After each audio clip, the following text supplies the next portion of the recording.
Bienvenue en 2015. Plus de 40 ans après leur fermeture, les bains municipaux sont toujours à l'abandon. Alors pourquoi ce lieu mythique des Chalonnais est toujours inexploité? Tentative de réponse avec CCTV Chalon.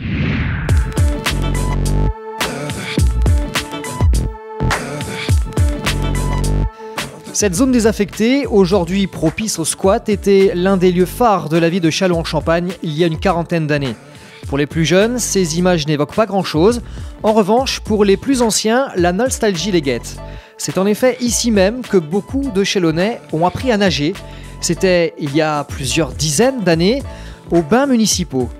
Chaque année, les bains ouvraient le 1er mai dans une ambiance familiale et sportive jusqu'à fin septembre.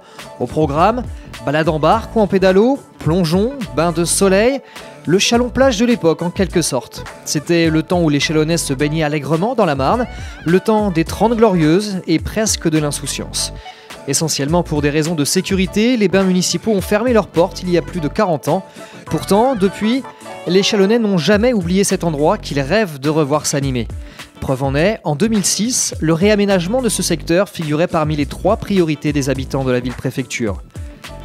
Des idées n'ont pas manqué, il fut question d'un relais nautique, d'un restaurant panoramique ou encore d'une aire de loisirs, mais jamais l'un de ces projets n'a pu voir le jour.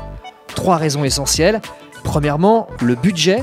La dernière étude estimait à près de 10 millions d'euros l'enveloppe nécessaire pour réhabiliter les bains et pour construire un parking. Deuxièmement, le PPRI. Comprenez le plan de prévention du risque d'inondation, qui interdit purement et simplement la construction en dur dans cette zone.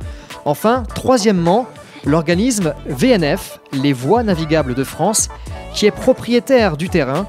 Ainsi, si la mairie de Châlons-en-Champagne, qui paye une redevance d'occupation, décide d'aménager la zone, elle devra d'abord en référer à VNF.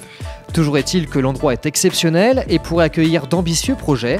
Alors, avis aux investisseurs et aux aventuriers, même si le dossier paraît bien compliqué, l'idée est belle et serait à coup sûr soutenue par bon nombre de Chalonnais. Et puis, c'est souvent des idées les plus folles que naissent les plus beaux projets.